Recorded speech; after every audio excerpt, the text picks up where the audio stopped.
Good morning, I'm Adam Sexton. Last week, Democratic House and Senate leaders on this program touted their work to create a safe and inclusive process to move legislation across the finish line that's been put on hold since March. This Sunday, the Republican response, and not everyone is happy with some of the things that were said in this space last Sunday. Joining us are House Republican leader Dick Hinch from Merrimack and Senator Jeb Bradley from Wolfboro. Thanks for joining us, gentlemen. Thank you, Adam. And let's start with you, Representative Hinch. You took exception to some of the things said here by Speaker Shurtleff in terms of Republicans being truly included in this process. What did he say that set off this back and forth that we've seen over the last week? Sure. And thank you for the opportunity today. Back on March 12th, the Speaker made a commitment that he was going to set up a bipartisan, what he called a continuity committee. And it was 4 Democrats, 3 Republicans. We had one phone call and have not had any group discussions since then. And the promise back then, in order for us to agree to a rule change that I was able to talk my caucus into agreeing to, was that we would have this continuity committee. We would meet with some frequency, and we would be able to map out a plan, a process, and some priorities. And as I said, other than the one phone call that we had, the continuity committee as a group has not had any conversations. As you noted there, with the outlook in terms of being able to agree on something in terms of rules to move forward, you hold a lot of the cards right now because your caucus needs to agree to all of this. So what is your perspective on this at this time? Should a legislative session move forward under the current plans? So I want to start off by saying there is not one Republican in my caucus, not one, that wants to walk away from the duties that we have as legislators. They are all hardworking volunteers that put their heart and soul into it. And they trusted me, and I've worked hard to gain that trust to make sure that if we agree to the rule change, that it would be with bipartisan cooperation, and that hasn't happened. So I sent a message to the Speaker last week indicating our displeasure. I had a conversation, a caucus, with the Republicans, and they voted unanimously to adopt a position where we would not move forward and accept the 11th of June as a crossover date to finish the last 32 bills. And we have yet to hear a response where we would get together in a bipartisan fashion and map out a strategy for that. I should also point out that there is 32 House bills that need to be acted upon as part of that crossover exercise.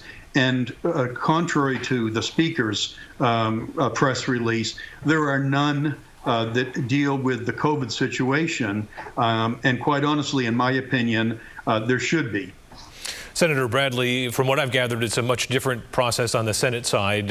What I've been told, you're more involved in the process, but you have concerns with how your Republican colleagues in the House are being treated right now. Well, I mean, obviously, I think that Representative Hinch and all the Republicans in the House took a principled stand, a stand for transparency, a stand for inclusiveness, and a stand for bipartisan cooperation. That's what the public expects us as leaders to do, to work together, to solve their problems, to protect the public health, and to get the economy going again, exactly what Governor Sununu is doing every day. And I think, you know, Representative Hinch rightfully said we have to work together, and he took a stand to make sure that we do work together. Now, the fact of the matter is that with Representative Hinch's principled leadership, I think that has enabled Senator Soucy and Senator Morse and myself and others to try to work together in that collaborative fashion. That's a credit to Senator Soucy that, you know, she said, yeah, let's see if we can pull up our sleeves and work to pass bipartisan legislation that virtually everybody agrees to. I think we all know that there's likely to be some partisan legislation, but at least that's consistent with the process. And I think Senator Soucy has agreed to not let the two mingle together. And that gave us the assurance that we have thus far to be able to go ahead. But had it not been, for the stand that Representative Hinch and his colleagues on the Republican side took, I don't know where we'd be today. So thank you, Dick. Well, Senator, you talked about not letting sort of the political and the more compromised bills mingle. Give us a bit more insight into the Senate process right now. It looks like, from what is coming out on the calendar, there will be these so-called omnibus bills. Some people derogatorily refer to them as Christmas tree bills because everything gets tacked on. Are you saying essentially that in the Senate, at least, you're going to try to put things into bills that can pass and then maybe things that might be a fight in a different piece of legislation? I mean, that sums it up pretty well, Adam. I mean, I'll use an example, for instance. There's a bill coming over from the House. The House passed it on a bipartisan basis that extends the cancer cluster study in the Seacoast. That's a good bill.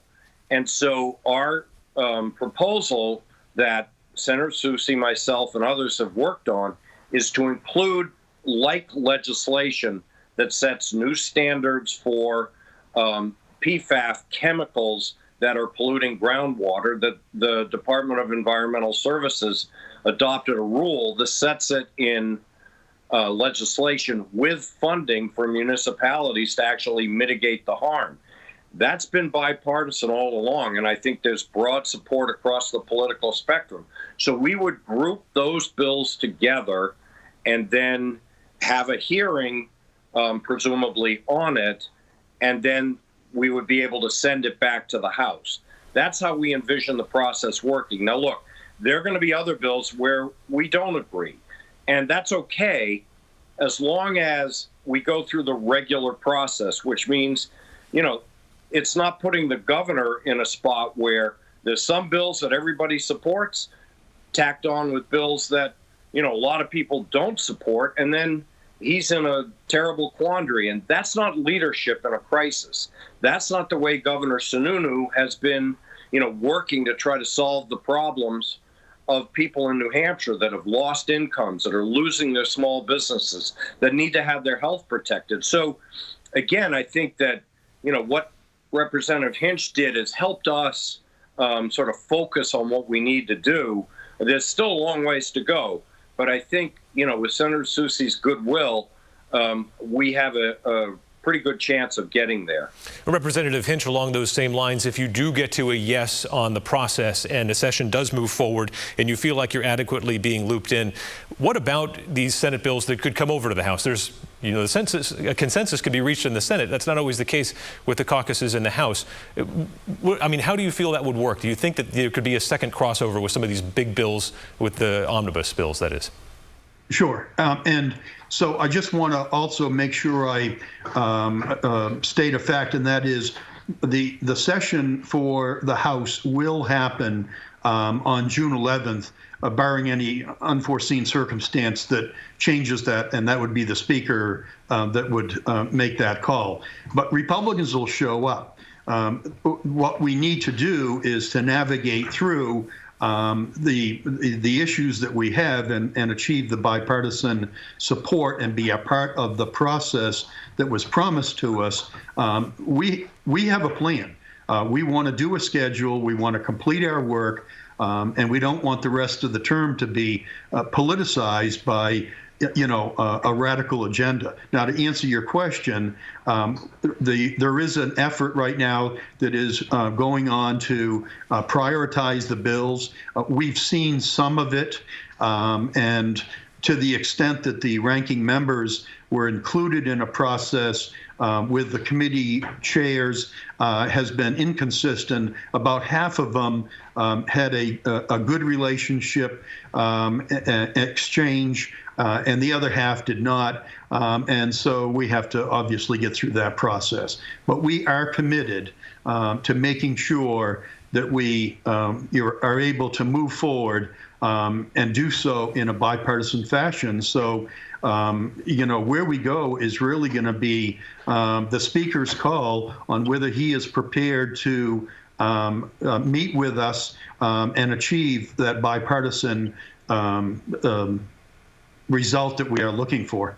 And Senator Bradley, obviously everything is different in a pandemic, and you mentioned transparency. Can a sufficient level of transparency be reached in just this one or week and change remaining, I guess, until June 11th? This is a totally new process in many different regards. I don't know that it's ever happened this way. I think that whether you're Democrat, Republican, or independent, everybody wants as much transparency as possible. Clearly, everything is having to be done just as we are talking through Skype and online in the same fashion. But certainly the hearings that have happened on the reopening task force that the governor set up and the Office of Recovery that the governor set up with the opportunity for public comment, I think has been as transparent as you can possibly have without squeezing 400 of Dick's colleagues into the House chamber or committee hearings that are pretty crowded too. So I think we're doing the best we can in a pandemic. And again, thanks to the governor's leadership that has allowed, this process to go forward under the emergency orders. We're trying to have continuity of government and trying, look, a lot of people are struggling in New Hampshire. And I think it's all of our obligation as leaders to follow, what the governor is trying to do to help as many people as we can and get our economy open as quickly as possible. And I think the transparency is the best it possibly can be under the circumstances. And you mentioned Governor Sununu there. I want to toss this next question to both of you, starting with Representative Hinch. You're both believers in more limited government. Obviously, this is an unprecedented circumstance, but as conservatives, are you comfortable with the level of power being wielded by the executive branch right now? Thank you for the question. I have the honor and the privilege to have a superb relationship with the governor, and he knows at all times that I have his back.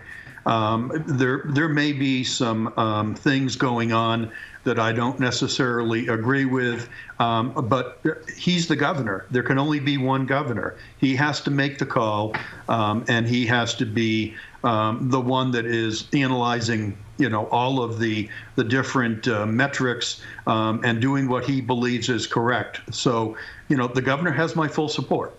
Senator Bradley, we've got about 30 seconds left. What are your thoughts there on this use of power? So clearly the governor has to walk a very fine line balancing public health and the need to open the economy because there's so many people that are adversely impacted. I think he is balancing that public health and reopening the economy as well as he can. There are clearly people that would like to go faster. There are clearly people that think we should slow down even further. So I think, the governor's, he has a very, very difficult job, but he's clearly rising to the occasion. And I'm just glad Chris Sununu is our governor, and he's been, open and has discussed these issues with both Representative Hinch and his caucus and Senator Morse and myself and our caucus on a routine basis. And I think he's getting high marks from the public. We're doing a great job. All right, Senator Jeb Bradley and House Republican Leader Dick Hinch, we appreciate your time here on Close Up. Thanks for joining us. Thank you, Adam. Thank you, Adam.